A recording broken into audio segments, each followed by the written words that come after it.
The Boston Uprising just completed their revenge mission with a clean sweep of the Houston Outlaws, 4-0. And you know what? I'm just gonna start calling Dream Casper Dream Clapper, because the way he be clapping these people so easy is something I can only imagine doing in my dreams, or perhaps nightmares if you're on the other team. I don't know how that works. But anyways, guys, it's time for our final match of the week, a rematch of our Stage 1 title match. We have the NYXL going up against the London Spitfire. Now, the London Spitfire are one of the 2 teams that have actually taken NYX out during the regular season. And they've actually beat them twice in a row if you count the Stage 1 title match. So guys, this is a big one, and you know NYXL, they're looking to get their revenge of their own. So, guys, get hyped. It's the Stage 1 champion versus the Stage 2 champion, the top 2 teams in the league, Blizzard Arena. Make some noise. It is our final match of the week.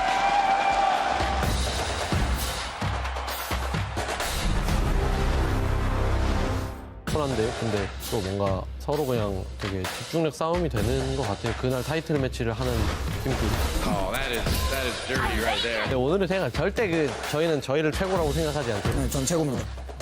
배우는 마음가짐으로 하고 있습니다. 그래야 발전할 수 있다 생각. Coming back to take a reverse sweep. That is it. London Spitfire will be your Overwatch League Stage 1 champion.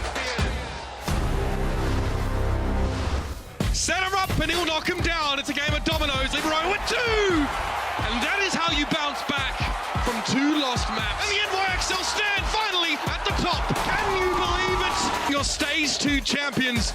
일단은 당연한 거겠지만 이제 스테이지 점수 봐도 이제 계속 1등을 유지하는 게 목표고요. 그리고 마지막에 시즌 우승하는 게 가장 중요하다. 그래서 Ladies and gentlemen, the #1 ranked team, the NYXL. Versus the London Spitfire. This is a ferocious squad. It's a battle of behemoths. I am so pumped right now. Make some noise, Blizzard Arena. We got #1 versus #2. There's not much more you can say about it. It's your Stage 1 champions in the London Spitfire taking on the squad that is on top of our leaderboard, the New York XL. Now, we expected this matchup to be the grand finals of Stage 2. Philadelphia, they knocked out London too early. We get it here to kick off Stage 3 as we close out the week. I gotta just ask you guys, how do you feel coming into this match? This is amazing. This is the best way to finish the week. For me, it's the main rivalry of the Overwatch League. London against New York. These 2 juggernauts that have clashed so often, and every single time it has gone to a Game 5. But even though New York has sat at the top of the leaderboard, it's been London that took it twice in a row after the first time they fell to New York. And you gotta be thinking that NYXL are looking to draw it level. And I mean, the way we talk about it is when London come in prepared, they're one of the best, if not the best team in the league. So they just have to come out prepared this time versus New York, and we're gonna see a banger of a series. London lost to Houston earlier in the week. Some people on Twitter saying maybe it's because they were preparing so much for this New York XL squad. Let's talk about this New York team. What are we expecting to see from them today? Well, we're expecting a lot of Widowmaker. Actually, they said that they did prepare a lot for the London Spitfire, and they carried that style over to the Philadelphia Fusion. And that was this slow-paced style with Libero on the Widowmaker. We even saw Orisa and Roadhog. That was what they were planning for versus the London Spitfire. So the question is, will we see more of this kind of sniper action today? Libero has been on fire. Can you do it against Birdring, Josh? I think potentially he can, but it's not so much the individual play that I'm going to be looking at for New York. At the highest level, Overwatch is all about preparation, like you were saying, and coaching. And NYXL's coaches have demonstrated a mastery of understanding other teams, being able to prepare for them, even at short notice, like in the Stage 2 finals against Philadelphia, being able to beat them in that really close final. They're the most consistent team in the league. I think they can do it again here. So many big names on New York. You think about Big Boss Pine, who rides the Pine most of the time. You got SBB, you got Libero, you got Jonak to worry about. What about the tools on London's side? Who do the New York Excelsior need to fear in this matchup? Well, I think Birdring is the standout performer for me, actually, because he was the one who was missing versus Philadelphia, and he was the Stage 1 playoffs MVP because of his performance versus New York specifically. So I think if Birdring turns up today, that is going to matter a ton, and he needs to if they want to win this series. Another person who didn't perform as well in the Stage 2 finals was Profit. He kind of went missing in that series, whereas normally Gesture, Profit, they're the duo that makes everything happen. Against NYXL, they're the power duo that I think is going to be able to form the fundamental layer that will help them get through NYXL, and then it'll be Birdring that pops them through the top if they're going to win. Absolutely. So I think that overall, we just need to see London Spitfire as a team turn up this time, because they didn't in the Stage 2 playoffs. As a team, they need to turn up together. All the individual skill needs to be there, because during the Stage 1 finals, it was, and they really popped off. Stage 2, not so much. It's the best rivalry in the league. Stage 1 champions, Stage 2 champions, 3 matches, 15 games. It always goes the distance. So that brings me to our predictions here. And I want to start with you, Josh. Where are we going today? Are you siding with number 1 or number 2 on the leaderboard? Number 1 and the recency bias of winning the Stage 2 finals, I got to go with the New York XL. They look absolutely fantastic right now. Undisputed best team in the league for me, and London a little shaky. Probably still going to be a 5-mapper, but New York XL all the way. Johnny, where you going? I mean, me and you, Josh, we're 1-1 so far today, but this series is so convincing for me. It is New York for me as well. We're going to end on a tie today, Josh, because I believe that this team, they are so consistent and so good. London Spitfire, they've been looking inconsistent, and so I don't have the same faith in them today. I just saw Gesture off camera. He is not happy with these predictions. London looking to pull off the upset. It doesn't get much closer. Are you guys ready to get this party started? Make some noise as we welcome our teams to the stage. We kick it off with the squad from New York. Give it up for the XL.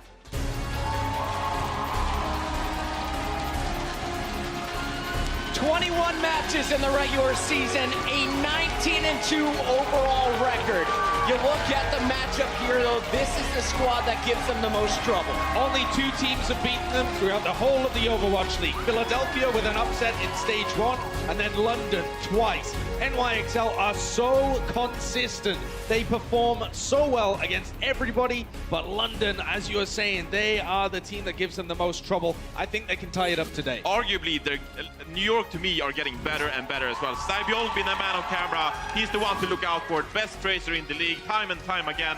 We have Jonas, of course, in today. Instead of Mono, actually, a bit surprising. Maybe some strategy up their sleeve. We still had it in Stage 1. It didn't work out so much. It didn't work out, that's right. So maybe we'll see Mono swapped in if it goes to 2-0 for London. And there's the superstar of the NYXL, the guy who just outshines every other Zenyatta in the league, Jonag, and his support buddy, Ark. This is the power duo of NYXL. We talked about Gesture and Profit, but the big duo in NYXL is their support line. So good. It's kind of amazing when you have a team with 3 dynamic power duos. A star-studded lineup in the New York XL. That's why they're at the top of the leaderboard. But it's time to introduce their opponent on the right side of the stage. Let's hear it for the London Spitfire.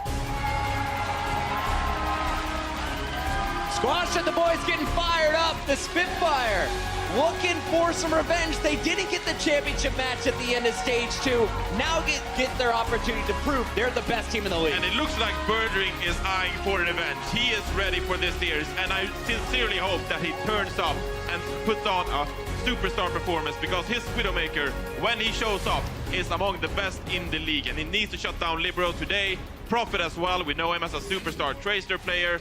A lot of expectations on London today. They need to live up to them. I was talking to Monty backstage, and I asked him, where does Dreamcasper rank in the best DPS? He's like, well, beyond guys like Birdring and Profit, both of them on this Spitfire squad. So much versatility in this lineup. Yes, and we always talk about London as one of the best rosters, potentially the best roster on paper. Their individual talent individually is excellent, but coming together as a team has been a little bit of an issue for them at times, a couple of inconsistencies, but the focus, the preparation is the key.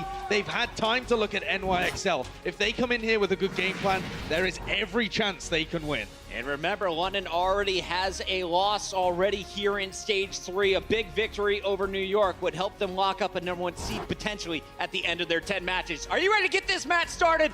Make some noise, Los Angeles. It's New York, it's London, and here to bring you the action, we got Semler with Hex. Yes, thank you, Pocket. I know you can't help but rub your hands together, bang them together, do everything for this match, because this is going to be the big one. the match of stage 3 before we even get to the playoffs. Yeah, real quick, my dad's in the audience. Hi, Dad. But the reason why he's here is he asked, what is the best game to come see? And I'm like, oh, you want a game? I got a game for you. We got New York and London, the premier matchup of the Overwatch. He doesn't care that I'm here. Yeah, I he love wants to see good Overwatch. I love your dad, exactly. Like, no, son, it's great. I see you all the time. Give me a good game to watch when I'm here in LA. I was like, it just so happens we got New York and London. You look at the records, they played each other. They play each other so close consistently. And you can look at previous records of previous opponents and throw it all out the window. It doesn't matter. It's always a brawl between these teams. I don't have any predictions. I do, but I'm going to keep them quiet. I think it's just going to 5. That's my prediction. I'm going London. All This right. desk, I got to poo-poo the desk right now. I mean, it's like, oh, all this focus look, on New York. You are underestimating the likes of Gesture, Profit, Birdering. I mean, come on. I mean, look, I'd agree with you, but then we'd both be wrong. So I think I've been on the New York bandwagon forever. There's something about Sabiobi for me. We could talk about the support lines, but, you know, you got to get those kills, even if your supports live the entire time. Although Jonak knows a little something about getting a kill here and there. He knows about connecting orbs with faces. That's for damn sure. He's one of the finest in the league. No doubt about it. The Zen master. But I like it. They pointed it out on the desk there. Arc definitely working together as that duo. Yes, you have the support duo, sure, but Arc is always there to really just keep on top of Jonak. Damage boosting, healing, making sure that that guy can crank out the deeps. But it is going to be Anubis to kick things off here. We will have our assault map. Yeah, London struggled on this map pretty recently, too. New York has a much better win rate. London rocking about 50-50 here on Temple of Anubis. From both sides, we've seen a lot of different compositions. We've seen a lot of Sombra come in. When London was really struggling, they toyed with the idea of throwing a Reaper in, even on first point, which is not necessarily Reaper's forte. So we can see a lot of different things. I think a lot of it will come down to Widowmaker play, as it always does on this map, especially on first. And it's really interesting to see what New York wants to run on their offense. They've tried similar things to London as well. Junkrats come out for both of these teams, so I don't think either of them have a great handle on Anubis, to be dead honest. New York has just been able to power through some weaker opponents on it. I mean, when you take this stat in the bottom right corner, just take it with a grain of salt, because he is playing against Sabiobi, the best tracer in the league, the best anti-tracer in the league. It's a tough bill if you're playing tracer against New York. Profit, definitely one who can go toe-to-toe. We've got the Shetland Pony set up here for London. Spitfire, Birdering on high, hiding behind that Orisa shield. The rest of his team holding in front of him, as you guys can see. And yes, this is the strong advantage of that position, is that he can just grapple hook from one side to the other, depending on where New York decide to dive. Yeah, so New York are going to run an absolute dive here. They're running the Tracer and Genji, Diva and Winston, going to try to find targets, and it's going to be up to them to try to deal with Birdring. You see both DPS back up immediately, and up front, Janus already falls. That dive has now crushed, the power of it cut in half. The focus fire coming through from London Spitfire. Very few gaps here for New York Excel to take advantage of, with that Orisa shield to hide behind for London. And it's out Birdring. We'll grapple back up to the high ground, reset. Now it's going to come down to New York to try and find a way in. Sabiobi kind of just crouching, waiting for the go signal.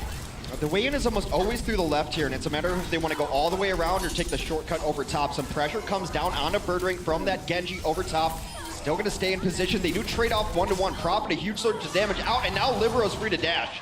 Yeah, sick working together, the duo there for New York.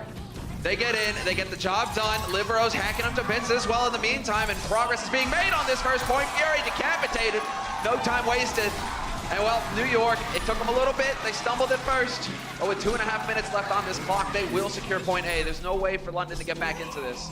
And they lost both of their DPS very early, and it's just a matter of where the kill is going to come from there. You can lose a tank and a support early, a tank and a DPS early. Losing both of them right off the bat means there's just no kill potential, and now it's easy cleanup for Libero on the dash through. Libero easily in the MVP talks for the entire Overwatch League. This team is filled with stars, but he's the engine that makes them go, because he can play everything. He allows such versatility on this roster. Yeah, Night Genji, man. You can see exactly how powerful it is. Already in with the Riptire, though. Profit from spawn, chucking it in, finds Libero. You cursed him, Hex. Yeah. Although Arc is going to be able to get the res up immediately. He's got the Valve Wings going. Oh, huge now. They have a big advantage right now if they can just deal with this Mercy in the sky. A self-destruct over top is going to make reinforcements that much more difficult. Does find Profit on his way back in. So quick here, the all-out aggression. Nuss somehow finds a resurrect in the middle of the chaos, brings Birdring back into it. Birdring still going to be working. Arc dangerously low. Meko there to ferry him out, but Libero is here. Dragon Blade already going to work. Notion out of the fight. They do get one kill onto Sabiobi. It might be enough here. That's how Anubis goes. You have to get a couple kills, but Heavy coming in still on the cleanup. Libero's Genji is going off. Yeah, Libero, man, he's come to do work at this point. They're all together now. 2 ticks picked up here for New York. Notion with the May, just trying to delay things further, gets the wall up. That does buy time for Gesture to get in here with a bubble. But they are streaming in one after another, never really able to survive long enough to get a group together here, London, and they are right on the edge now, New York, of a blindingly fast take. First offense here on Anubis. Nearly 5 minutes in the bank. Very nice from them. That stall was by design to have people wait until the ice block goes off, then the May to get people in, and then you hope to get one kill, maybe two, and bring it back while you're stalling it out. They did get the one kill, but it was answered in kind, cleaned up immediately. And they talked on the desk that New York had adapted their style, maybe a little slower pace with a Widowmaker, and that's how they ended up beating Philly.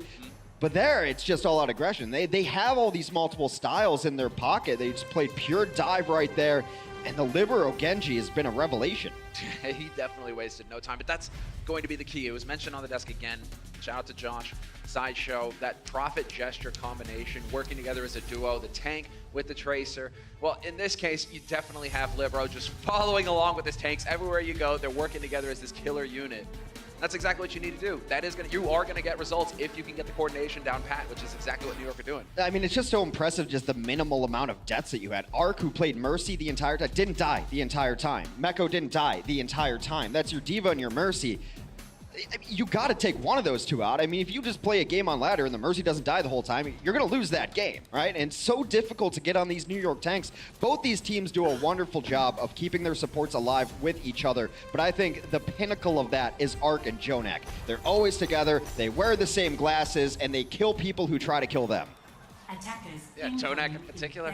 Yeah. Might as well be the DPS. Well, I mean, but Ark has to get a lot of that credit, though, because he knows what to do the healing, and then he gives the damage boost to Jonak, too. So it's those orbs are destructive because they hit you in the head, but you're also getting the damage boost on him. I mean, Jonak is completely capable of defending himself. You put Jonak and Ark together, and you better send 2 or 3 people after him. You're not going to do it with a single Tracer. You're not going to find that kill on the Mercy. All right, countdown is over. We're going to get into it now as we switch sides. London Spitfire on the offense, New York Excel on the defense. And we'll see, are London capable of as quick an attack here as their counterparts on the other side ready and waiting for them? We already have Prophet running the Sombra, so a little bit of a change of strategy here, some variety.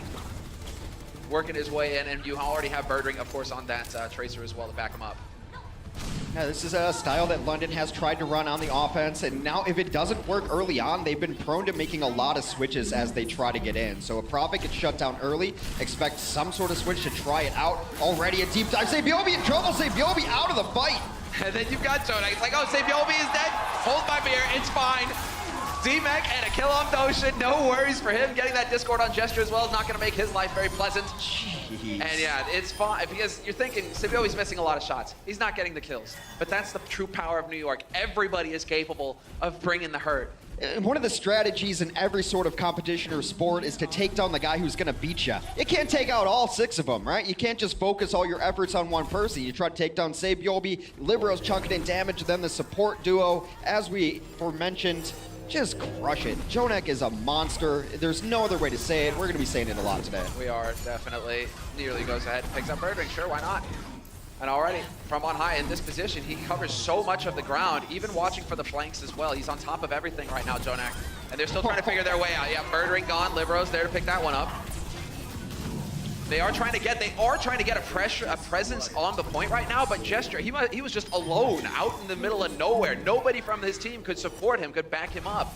And if you keep getting picked off one after another, London, you are going to keep stumbling. Yeah, this is actually turning into a pretty bad snowball situation because not only are London losing these fights, they're not even competitive in these fights. So they're so far behind as far as ultimate abilities go. You look at New York and everyone is nearly up there. The only one lagging behind is Janus. That's not his fault. He's on Orisa. So everyone else on London, I guess you could wait for ultimates to come online, or you can try to get in here with an EMP and win a fight that way. They do have it ready finally. We'll just keep an eye on Prophet. That's a tough break for Janus. There's no murder chasm, murder hole here to just hold people into. Ooh, Prophet might have given himself away. He touched the point very briefly as an invisible Sombra, so they should know something is a little bit askew. You can see Janus kind of taking a look back real quick. Well, now they can see him because they popped Infrasight, so they absolutely know that this Sombra is in the mix.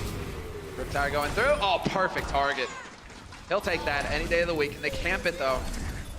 Nobody is there. Well, they don't even have a res. They don't even have a mercy. It's perfectly fine. They're going to go for the push here. London Spitfire trying to move together with both tanks onto that high ground, trying to force them down, but Libero doesn't care. He's just going to chuck in death and destruction from above. Well, now they're banking up a bunch of ultimates as well. Soundbarrier comes down the moment that Nuss gets it. They want to take this point right here, right now, with only a minute remaining. It's their best push. Zumyata comes in from Jonak. Beautiful body block, keeps him out of the mix. Oh, and perfect, just keeps Giannis alive. Behind the barrier, no problem. We already have Notion's Trance out as well, but Jonak is still content to kind of play the angles right now, make sure that he can try and keep his teammates alive, but this might be a bit too much for them to handle, as London Spitfire are still making progress on this point.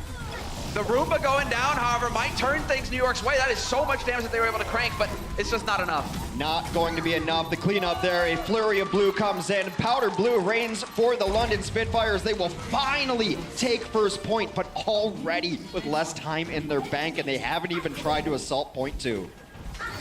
They don't really have that snowball element going for themselves right now, London, in terms of ults to carry over here to really sway things their way on point B. Libero more than happy to take the damage. He's charging up Ark's ultimate, so he's going to be pleased with that. And while Prophet in the back, looking for targets, nearly gets clipped. So close, but Ark is dead. Gesture is there to work on it with the help of Birdring.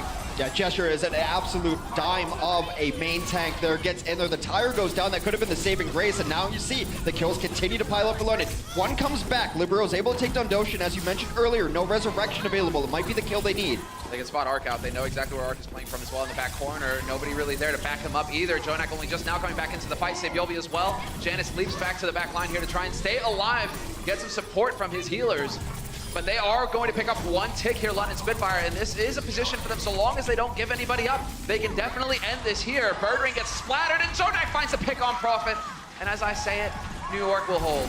Some really interesting play there out of Libero, actually. He took a really wide angle as the Junkrat as that fight was going on, and that's because he trusts his team to stay on the point. He doesn't have to panic rush in there. So he goes low ground, ends up popping himself up, takes down the D-Mech Diva, and those kills came one after another, slow and steady. And because of that, even though New York was behind early in the Ultimate economy, now they're back into it. But Doshin takes a note out of Jonak's book and punishes one of the best tracers in the Overwatch League. Oh, the angle isn't right. Prophet tries to make the big play, and unfortunately for him, Jonak gets around the corner in time to stay alive. That means there's a trance on the point here to keep New York in this fight as well. Eventually will get stomped on by Gesture. And London Spitfire doing a good job here, sticking together. 5 of them still alive in this fight. Prophet only just now running back, but Birdring is gone. You wouldn't like Janus when he's angry. He turns Birdring into modern art on the wall there on the splatter. The good thing going for London there is that they did at least force New York to burn out some ultimates. You saw Transcendence and Valkyrie come up over the top at roughly the same time. However, they had to use a little bit of their own, so no distinct advantage on either side. They are making some transitions now. Nuss is going to go to the Mercy to try to get Resurrection. They haven't had that available all game. And Prophet is over to Genji, and I think Genji's Dragon Blade is one of the best ultimates to close out Temple of Anubis. That's what you're hoping for. You get into that back corner, you find the Mercy camping with Jonak. He'd be more than happy to deliver a blade to the face. Some snipe shots going in from Jonak, connecting with Gesture. The Primal Rage is going to be used, and Prophet has found Libero. So there's the opening, the start here for London Spitfires. They try to press their advantage. Jonak pinned in the back corner, no way out. Gesture stomps him, and Prophet, he's found Ark as well. Golden opportunity now for London Spitfire to get the job done and make some serious progress on this point. Well, they have gotten Nuss on the other side of things, and there's a big tie. We'll take down Birdring. No chance for his second life as his Resurrection hero was down as well. And as good as this started out for the London Spitfire, this blade better be money. Yep, and sure enough, there's the one. The others are on the other side of the map. However, Prophet not able to convert it into more than a single kill. And now they can move in with impunity. New York excel. They're willing to take this fight. They've got Ark flying high, chain healing everybody. Yeah, Ark's going to get in there just to try to close this out. London has reinforcements coming in and have designs on taking this point back as the Transcendence does come off as well. London has committed to this, and they just lose Birdring right there. There's a minute left. It is time to decide if this is your fight or you're backing out. Yeah, well, it's time to back out. Yeah, he's deciding to close it, to end it, to make sure that nobody else dies here for New York.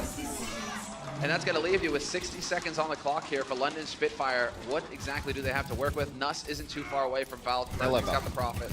Pulse. Yeah, they will have Valkyrie here. A nice stagger kill onto Fury. It's going to take him a while to respawn now, deliberately not allowing that hero to die so that it takes them longer to reset. We are at the final fight. And here's the thing, even if London takes this, they're still in a terrible spot as far as the time bank goes. Yeah, super slow start here for London.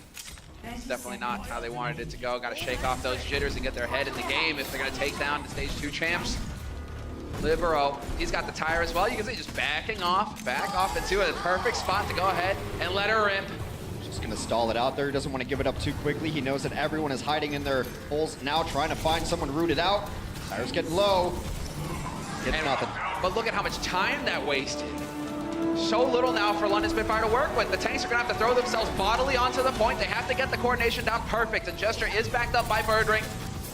So they will be able to move in together. Birdring trying to go for the stick, not gonna find it. That could have been a big one, but Prophet this time getting more out of his blade. One kill and the second, and they managed to tie it up. In the chaos, London Spitfire get that final tick.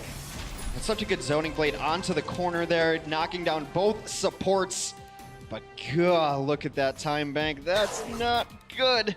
Ideally now with 0 time left on the clock, London's best hope is a draw. You got to keep New York XL off point A Anubis. Only 33% for 5 minutes. 5. I'll give you a chance. You want to change your prediction now? I'll give you one chance right now. My guns. Do you see Brenji written on my forehead? No, I do not. Thank you very much. London Spitfire, don't underestimate. It's been a rough start here, Hex, but they can definitely bring it back. That is a rough one. I mean, 5 minutes, though. We've seen crazier things happen. I actually have seen a 5-minute hold on Anubis first. It's absolutely possible. See how the last moments went down here in our replay. We get a couple kills from Jonak, but everyone does end up getting off of the point. I mean, look, we call London the C9 team. They could have had a body there. Yeah, Meko, you can see Meko was trying to get that pressure up onto Birdring in the back, or onto Prophet in the back with that blade. You know what's so scary about both of these teams is I don't think they've even reached their final level, not even close, because there's times where we've seen New York and London both make just rookie mistakes that can be coached out, that can be fixed very easily. Getting off of objectives has been one of them for both of these teams, not just London. I know that's the joke, but New York has made some mistakes as well. It's just teams are not able to find the right chance to punish them. London looking for the defense of a lifetime. Time to make a statement. And this certainly would be one if you could close it out, get that door, get that wall erected, and not let New York through. Jonak taking damage, Meko using his body to block any kind of damage coming through. And well, doesn't matter, doesn't help. Prophet finds Jonak. Arc will use the res, but that's it. It's on cooldown now. But they're being so slow and steady. Of course, why? Why rush things when you've got 5 minutes if you're New York? There's no point to it. Get everyone in the proper position. I don't know if they've spotted Libero back here. He's been very sneaky. He's taken a really long route. I don't know about those shurikens right there. I'd prefer him to dash up right away and see if he can get it. He actually kind of exposed his position, but it does put the Widow into a different spot than he was previously. He's got pack control, so he's fine. Oof. A good thing for him that he had that pack as well. Otherwise, that body shot would have done him in. Instead, he will survive a little bit longer, and now they are pretty spread out here in New York. Janice is going to decide it's time to take the fight. He will have Meko backing him up. Arc trying to get the heals in there as well to make sure the tank doesn't get overwhelmed. And really, it's on Libero and Sabiobi to come up with the magic here. Sabiobi now caught in the corner, has to get out. They've got them both together, but they both took different angles. They're unable to find the same target at the same time, which was what their design was there, to get both Tracer and Genji on the same hero. Libero down to 6 HP. I need healing. I need healing. Oh, but Gesture goes down as well. That might slow things down. He's got a long way to run back, and it's going to be tough to get a res off. Yeah, but then they do lose Jonak early as well, so if they want to go in, it'd only be a 4 versus 5, not the ideal situation. And what was once 5 minutes now steadily goes down to 3 minutes.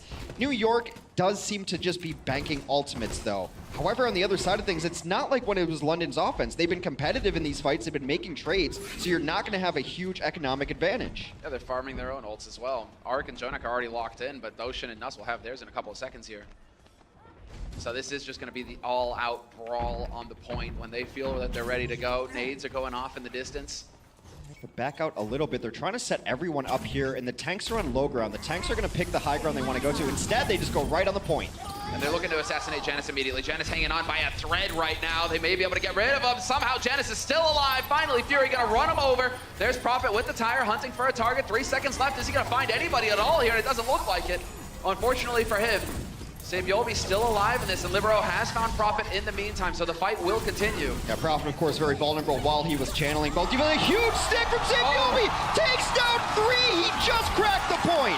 What a monster play. That will snuff it here. It was looking so good for London Spitfire, but they will do it. New York, off the back of a hero pulse from Sabiobi, will pick up the map and the lead in the series, 1-0. They got the Diva out of mech, going for the self-destruct to remech there. That is the signal that a pulse bomb is going to find a target. Launches it in there. The guy who I always say has been the best tracer in the league, proving me right once again. Thank you, Sabiobi. New York XL hops out to a 1-0 lead. He doesn't make mistakes. He doesn't make mistakes. One error, and that's all he needs to completely crush your hopes and dreams. On map 1, we'll see if London Spitfire can bounce back and tie it up 1-1 after the break.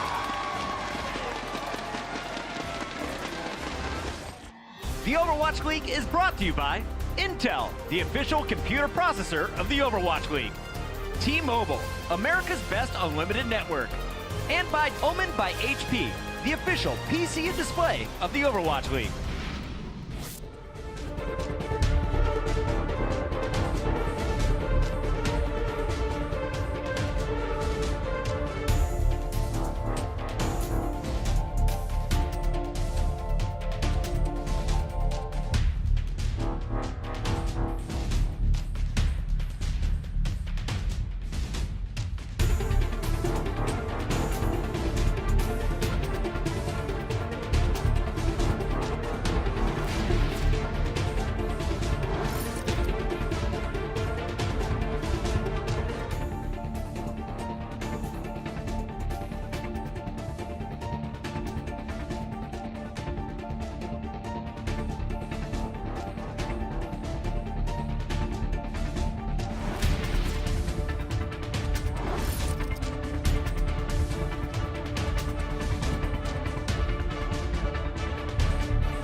Sabiobi, Seoul, Korea.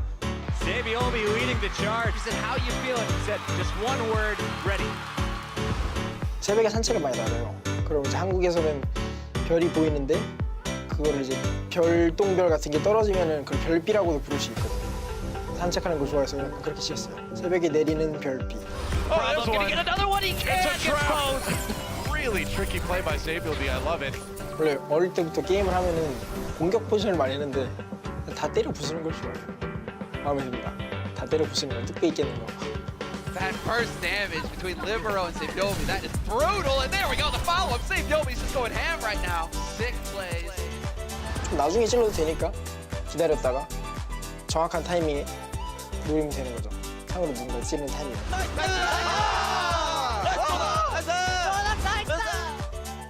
서울팀 다이너스티랑 맞붙고 싶은데 경기장에 오면은 글쎄요, 다른 경기에서 느끼지 못한 것들을 느끼게 해줄게요. Yeah, I'm glad to catch up with Saviobi here, get a few of his thoughts on Star Rain, etc. But some players aren't able to make it happen on stage. They suffer a little bit. Not this man. Even plays up to the crowd. One of the all-stars of the league, the ultimate beast, as far as I'm concerned. And yes, he has already just dominated outright in this first map. Yeah, and you see some of the clips there of him on the Widow. His Tracer, of course, is his biggest hero, and he cracked it open right here. As I mentioned, no Diva. You stick it right there. They're all clumped up, and boom. That is the play to seal down Anubis first. But you also see him running Widow. A lot of the teams that have struggled kind of coming up and are in the middle of the pack right now, they have to sub people in and out, like, oh, it's a Widow map. Oh, we need this, we need that.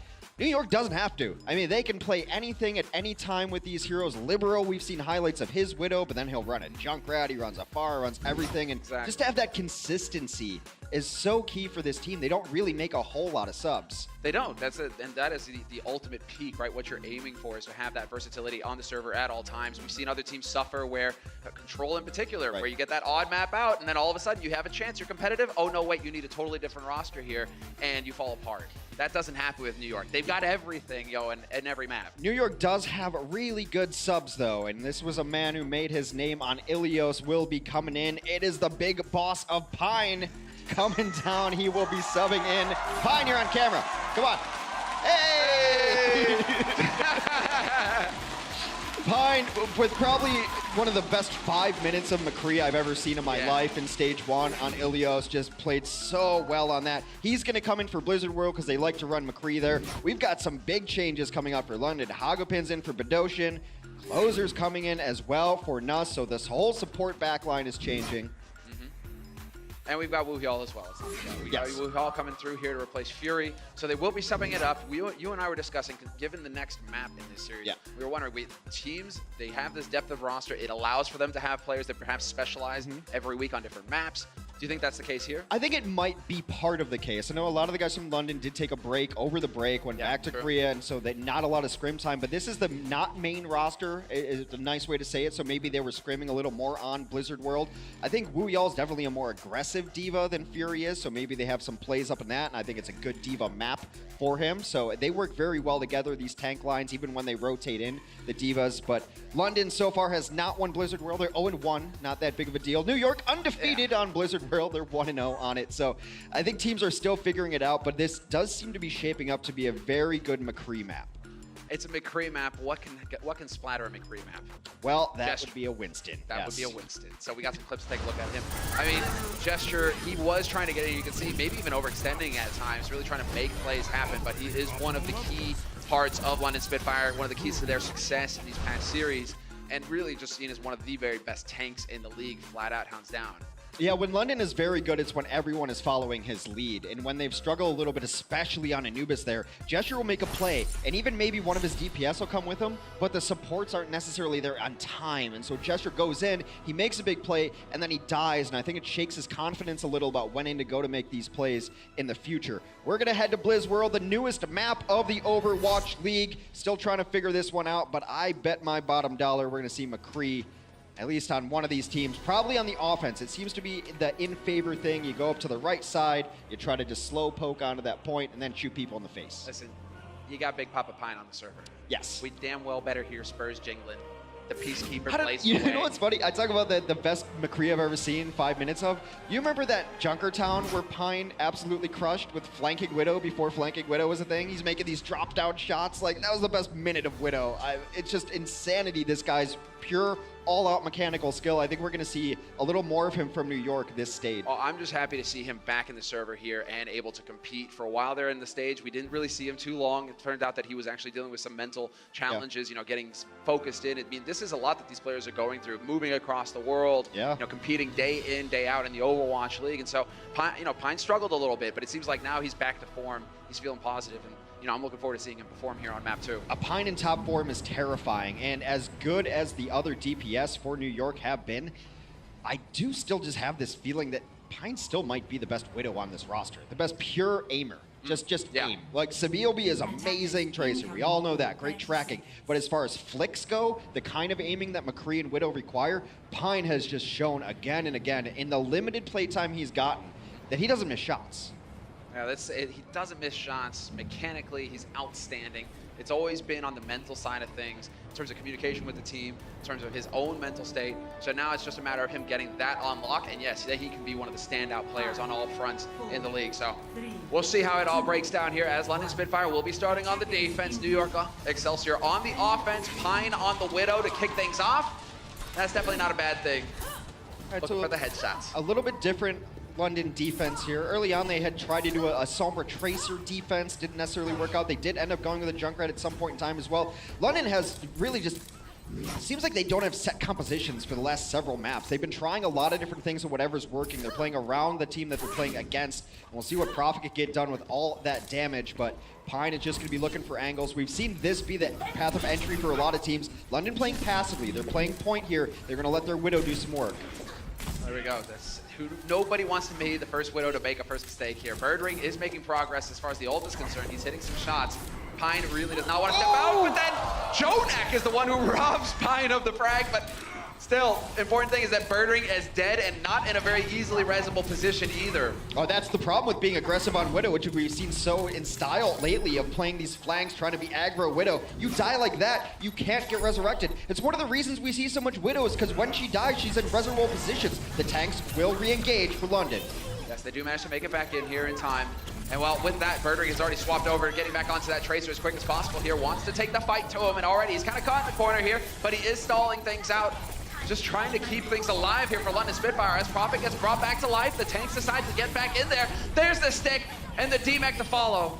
Oh, you booyah out of mech now, and they continue to clean up. Out of mech, they do a self-destruct over the top. Now Prophet out of this fight too. It just seems like an inevitability that New York will take this. They're getting all the kills. That is a Tracer duel won by Sabiobi. And it does seem like New York, in short order, will take this eventually, despite that self-destruct. They bought a little bit of time. See if we see any changes come out from London here. Prophet's got a tire, so he'll probably stay in this Junkrat. They're already looking for the poke battle here, but this is Jonak to start for him. Sees it. Just clean. It's not even a volley. It's just a Discord with the right hand and Orb Destruction with the left. He makes it look so easy. In the meantime, Pine has found the headshot on Hagapun, but Hagapun is brought back to life. So Mercy Res is down on cooldown. Pine, yes, heal him. Keep the man alive. Damage boost him too. Barely gets the shot on Doshin there. Meanwhile, Birdring does land his shot on Arc, so that could slow them down. I think they were retreating anyway, but Prophet's going to make sure of it. Will shut down Pine there, and now the defense has stabilized. They're in a good position. Prophet died after using Tire. I think it's still a good Junkrat point. It's a point where they've continued to run Junkrat, so they will stay on it. Just getting all the siege damage up top. Also, Junkrat's got a great amount of mobility, too. If you need help on the high ground, he can get up there with you. Yeah, you can just pop up there. That is definitely a key part of this second point on Blizz World. You've got the terrace, the pylon terrace, where you usually see quite a bit of the fights go down as the defense try to hold the high ground. Offense will poke at it, and it's a bit of a back and forth, but Pine has found Birdring to kick things off here in this next fight. And Sabiobi already putting pressure here on the healers, not really going to let him get in for free until Chester shows up out of nowhere and sidelines him. Oh, they're unable to get that resurrection either, and now they're just going to pop balls. Closer down, Hago pin down. There goes Prophet. The resurrection comes back up on Sabiobi. That is a full roster of New York. Well, now minus Pine, but Birdring's the only one alive. This is still a point where London can hold defensively because, well, a second kill helps, and their spawn is right around this corner. Wow, Janus really getting out there as well. He was alone in the middle of nowhere, and so that payload, they're not really going to be able to put up much of a fight. No, New York giving ground, waiting for the reses to come back through. They're just going to regroup over here. It's going to be interesting to see if London presses this issue because they are not in safe areas at all. Pine will take down Birdring, throws away that pulse bomb. Believe it got eaten up. Closer brings it back to life. So 6v6 still here as they're stuck in the arcade. Well, 6v6 now, and in the meantime, guess what's happening, Hex? Janus, he's backcapping. He's sitting on the payload the entire time that London are fighting. Janus is pushing that payload forward. London finally realize it and get back. But sick plays from Janus, I love it. Rez is in, sure, go fight my team. It's great. Let me just remind you, this is about the payload. Yeah, they do end up losing both of their supports after that, though. It's a cheeky play, but you are putting your team at a disadvantage by having them fight an uneven numbers there. I like the effort, though. If there's any team that's going to fall for it, it's going to be London. I mean, hell, we saw Seoul fall for it yesterday as well. So that's a really cheeky play to get in there, but it might have cost them the area control they needed So I don't mind having a Tracer there to try to back up, because then she can always go fight with the team and it pulls them off the point. But the Winston, there's a unique aspect of it. They have a little under 2 minutes to push. No ultimates of worth to speak of on the board. Not quite exactly. Both of the support duos are working up to their ults used in that last fight, so we will have a little bit of time. As Birdring is now able to see through walls, Pine is of course aware of this, and so he's really going to have to be careful about which angle he decides to take a fight at. And well, he's not going to have to wait for too long. London Spitfire decide to take the fight to them. Jester and Prophet, once again the deadly duo, finding the kills. The first two to die in the last two fights have been the supports from the New York Excelsior, and there's no way you can continue to push after that. In fact, you have to hasten your retreat there just to make sure. We'll see where London wants this out now, because they have the entirety of map control on second point here. This is what we were talking about, though, earlier in terms of that combo duo. Prophet always seems to be there on the spot with Jester. As soon as Jester decides, hey, it's time to get in there and initiate, Prophet's right there to pick up the kills. It's either Jester or Prophet. It's about living up to the lore. Tracer and Winston, good buddies in the lore, good buddies in the actual meta as well. Birdring and Pine have been exchanging all game. It's been very back and forth between these two. Meanwhile, they do try to res him. Now in a tough spot again. Prophet putting on so much pressure. Could have just gone for the free stick there. Guess he wanted to hold on to the, he just wanted to hold on and get more out of this pulse bomb, and we'll see if Prophet can find the angle. Getting topped up immediately. Pine has found Wuyol in the meantime. So we're down a man here for London Spitfire, down a man on the defense, and there's a golden opportunity now for New York to push in and get that payload through to the second point. And down to 30 seconds here as well, as they continue to try to put some pressure on Prophet. Has been holding on to this bomb for this moment right now. He's gonna wait for Transcend to fade and then try to find himself a support target. Oh, wow. He was definitely a bit close there to going up in smoke. But we will have the D.Va back in play, and so he has to worry about that D-Matrix with the Pulse Bomb. If he catches him looking the wrong way, that could be it. Arc, however, caught out in the middle of nowhere. Collapsed on, and that is going to spell doom and destruction as Meko gets pulsed. And Pylon Terrace, where offenses come to die, is living up to its name. We must construct additional pylons for the offense. They will be stopped right there.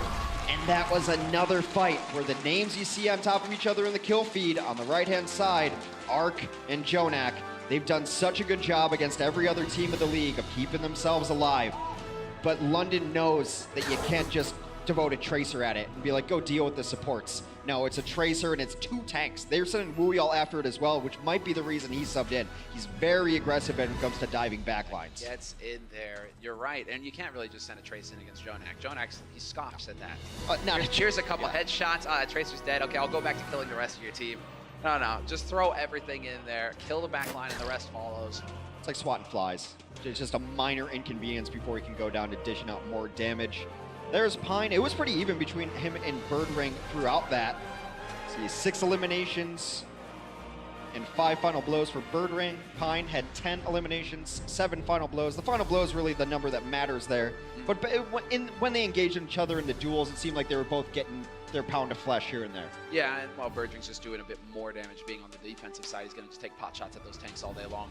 So, I mean, in terms of, it's just so balanced between both of these teams. They have all of the tools necessary. It's coming down to the smallest mistakes that end up costing them in terms of timing and the snap decisions. Yeah. You know, you're raking Genis over the coals for the back cap. I was all for it, Hex.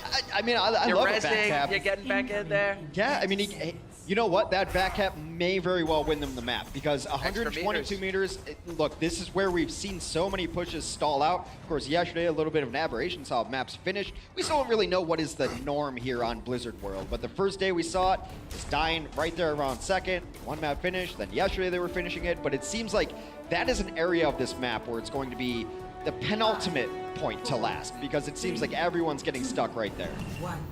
Now countdown is over. We're going to get into it. London Spitfire on the offense, New York on the defense. They've swapped sides. Now we're back into very similar strategies as well. Pine, however, going projectile here, interestingly enough. Pine on a Junkrat is interesting, but this is the role that Libero would play.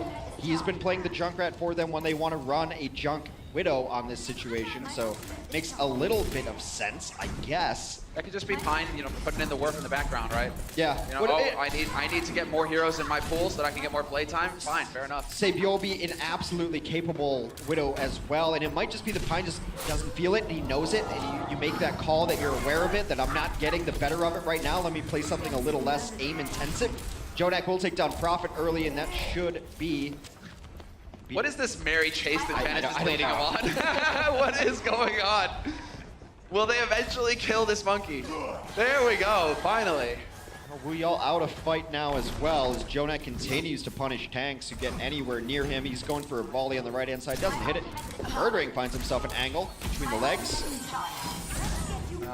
Pine finds himself a mini diva, but Wuyal gonna get rezzed up immediately, and here we go. Riptire out into the thick of things. Where's it coming from? Are they gonna be able to get it off? Yes, they will. Perfect birdring out of it. And no res to bring him back into the fight quickly enough, so they will have to play this patiently. London Spitfire, wait for him to get back in spawn, and well, New York aren't gonna wait. They're looking for stagger kills. Yeah, it's a little surprising that London just totally back out there. If they weren't gonna go in, they should have got out. You can't not make a choice and sit in the middle there. You will be punished for it all day. You've got the likes of Jonak on the other side, a volley across the map, and absolutely crushes that. And that's a stagger that London gave themselves. There was no need for it. If you weren't going in, then get out. Just back up to spawn. Take no risks. Oh, well, here we go. Sibyobi, now exactly. Just patient, just wait so he gets the maximum amount out of his ultimate, out of his infosight. So now they can see through walls here. New York Excel. That's definitely going to make life a little bit easier here on the defense as they decide to go for the initiate. London Spitfire launching their takes in there bodily. Janice getting top back up again, manages to make it out. So no initial kill here picked up for London Spitfire. Prophet shows up in the back line, however, still looking for kills. Jonak is feeling very safe. He's going for damage because he knows he can pop Transcend at any time, but he's got his buddy Arc with him. Look at his HP. It drops down to 100, back up to 200. He has no worries in the world, which allows him to play as aggressively as he does. Well, now they're deciding it's time to get in here because Pine has been clipped by Prophet. Jester's killed himself somehow. I guess he's taking a bath out the backside. Yeah, but he got knocked off the edge there. They continue to abuse these tanks that are trying to initiate for the London Spitfire. Every time they come in, they're discorded and focused and then bullied out. Meanwhile, Primal Rage in the background knocking people about. Not going to pick up kills there, but Janice will live through it. And we're down to a minute here, Hex. Absolutely. That's a huge kill, though. Sabiobi down. Sabiobi down. Razton right away. Yeah, Arc is going to get it right away as well. Prophet still hanging around here, but Pine finds Birdring, and that might throw things out of whack as Mecco runs Prophet over. Closer will be able to bring Birdring back into it. They are making progress on this point, but then Janice is here, and between Mecco and Janice, it's looking a little grim here for London Spitfire. These tanks have got the support. Jonak has got Trans up again online. Both of these Zunyatas going to work, and in the meantime, in the chaos, Sabiobi finds the headshot on Birdring. That's ridiculous. They just used Transcendence the previous fight, not even the fight. It didn't really even end, and now he's got another one. Riptire comes in, does get them very low. No finish there. Oh, there's the finisher. That's brutal with only 20 seconds left. Mecco, that's such a huge delay. Woohyall getting demeched as well. It's not going to help. Luckily, he has self-destruct, so he can get him back again fresh. But now they've found the back line. This is a catastrophe. Agapun overwhelmed. Closer not going to do much better. Trying to go for the quick reset, and he does, but you got 7 seconds on the clock now, London. Well, Gesture needs to get a little bit of damage, but he's half health and he's got no heals in sight because if he got a little bit, he would have been able to Primal Rage install that out as it is. New York is locking down Blizzard World. 2-0 lead for New York and Maps now. Extending that lead in this series and a hard hold on Blizzard World. Brutal. We've seen teams pick up the first point at least. But London Spitfire, when you're up against the best, they weren't able to measure up today. You have to wonder if the wholesale roster changes come back to bite them there because New York saw their indecision, saw the mistakes they were making and pounced on them. And as close as these teams are in every set that we've covered them, it comes down to who can exploit the other's mistakes. So far, it's been New York over London. The Overwatch League is brought to you by Omen by HP, the official PC and display of the Overwatch League. Intel, the official computer processor of the Overwatch League. And by T-Mobile, America's best unlimited network.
Saviolbi's out here dropping pulse bombs like nobody's business, and he and his team are up 2-0 at the break. Welcome back, Blizzard Arena. You guys still with us? It's Saturday night, and we got an awesome series on our hands. Welcome, everybody. Puckett here at the desk, and I got the halftime crew. Once again, it's Reinforce alongside Sideshow.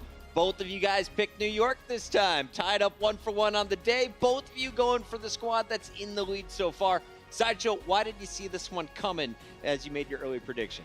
Well, New York are very good on the control maps that we haven't even got to yet, and also they just seem to be a more structured, consistent team.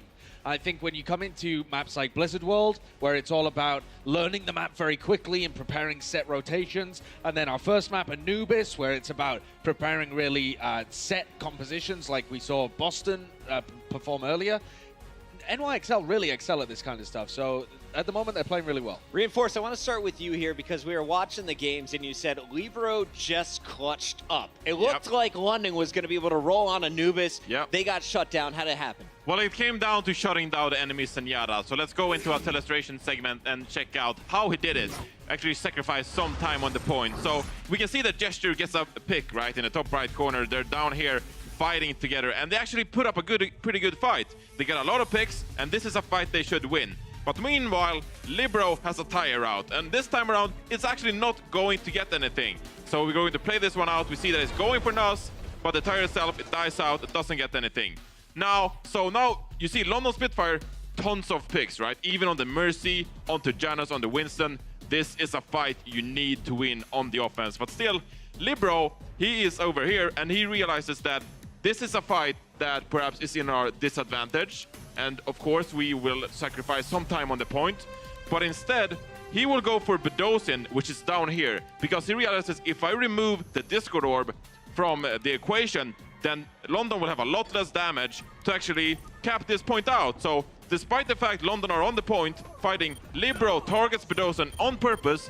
He gets rid of the Discord Orb, the Harmony Orb, and a potential Transcendence. And that's something you can even do in ranked when you're playing yourself, because if you get rid of the Zenyatta with the Discord Orb, that's a huge sacrifice for the attacking team. And I think a lot of people freak out. They hear that point ticking away, and they're like, oh, I got to get back to the objective. No. Don't stress out. Look at your surroundings first before you make the move. And this is what NYXL do so well when they're on that defense, is they find one target, and even if it takes 3 people, kill one target, they get those 3 people back on the respawn really quickly, and then they're able to get it on Anubis. And on the subject of Libero, this guy had an insane performance. He normally averages 6 kills every 10 minutes on Genji against London Spitfire. He got 6 in the first 3 minutes of this game as they just rolled through. This first attack was crazy snowbally from NYXL. We were looking at the numbers. I mean, the stats wizards popped it up mid-game. Libero was 12-1 when you look at it as eliminations to deaths on Genji alone, but he does so much. He was the Stage 2 MVP for a reason. I love seeing him on the Junkrat as well. Spitfire, though, I was a little bit caught off guard. A slower start than I expected from this squad. Was there anything in their gameplay that was off in game number 1, John? I think that overall, this map just favors the New York Excelsior, and so I think we expected New York to maybe clutch this map. Bird Ring didn't really pop off as expected. It was a bit unconventional play, in my opinion. And so, going into the escort map, or the hybrid map, rather, of course, I perhaps expected London to put up a better fight than they did. They actually had a really good hold on this first part. They put themselves in a poor situation, and with 5 minutes left on the clock, they actually whittled a lot of it away. But that missed tire that you just saw from Profit, and then the 3K coming out from Sabiorbi, even if your game's really good, like London's was on the defense, they're proactive, they're picking off people. Libero couldn't really get in the fights. If they've got clutch plays like that, there's not much you can do when they only need a tick. So NYXL set themselves up and then deliver with star performance. I don't even think SBB expected 3 people to blow up from that pulse bomb. Amazing way to close out game number 1. He does it with the Tracer Ultimate. Let's take it over to map 2, though, because I was shocked to see both teams making roster swaps. Pine is coming in for New York XL. Libro's on the bench on the other side. Spitfire making all kinds of moves. And Pine is the big talking point for me here, because this is a new map in the pool. So New York, maybe they aren't too sure about their game. What are we going to play on this map? And so they put in Pine, high risk, high reward, and they think, hey Pine, we don't really know how this map is going to play out. Let's put you in, just get a few picks, and we can roll off that. This map is so interesting as well because it has these little inside compartments in point B that you're seeing here. Tons of really small choke points, all very close together. And that makes defensive play around point B very, very strong. So London Spitfire able to hold here, set themselves up with a decent win condition. When NYXL push, they retreat inside, Pine can't get any sight lines, and then they're able to get the individual picks. But when it came to their push, when it came for London Spitfire to attack, the NYXL showed a really dominant defense of that point A and utterly locked them out. We almost did see a back half from Janus. I will give him props for that. Didn't quite get the second point. But the biggest shocker for me was London not even able to unlock this point A. How did they get shut down? What's New York doing to them? To me, it is that putting all your eggs in the same basket. It's all about birdering on the Widowmaker to find your picks.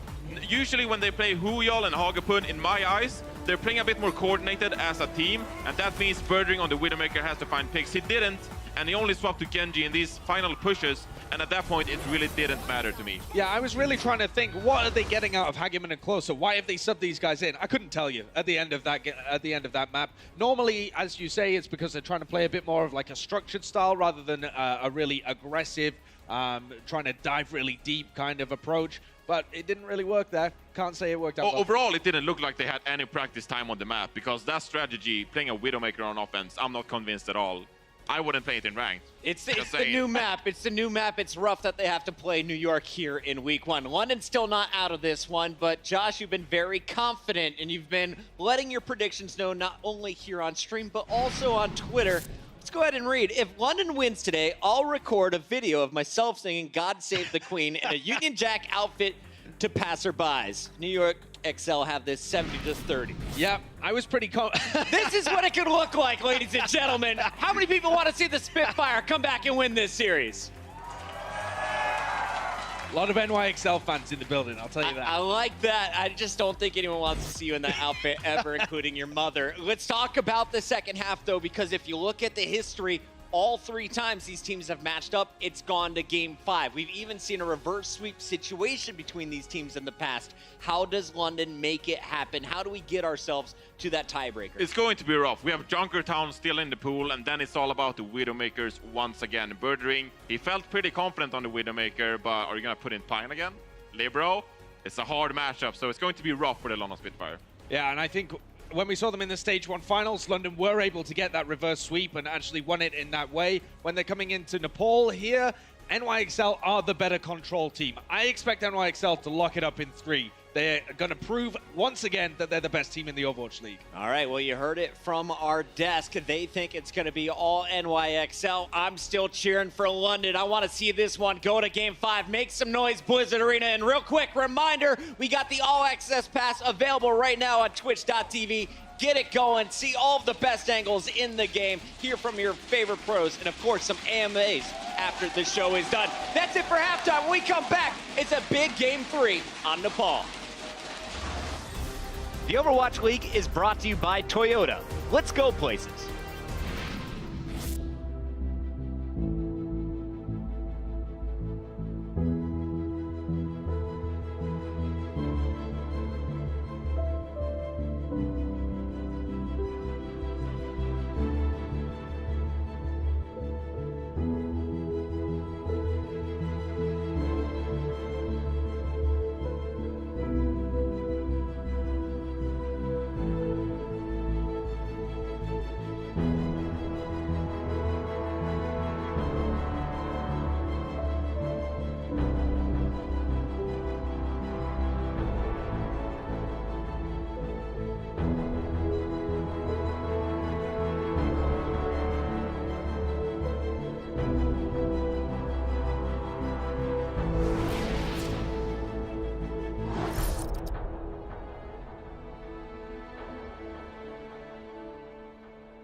The NYXL currently hold a 2-0 lead over the London Spitfire after the first half. And today must be a day of vengeance because I feel like every team that's got a run back, they've taken full advantage of it. And it just goes to show you that any given day here at the Overwatch League, you can get bodied.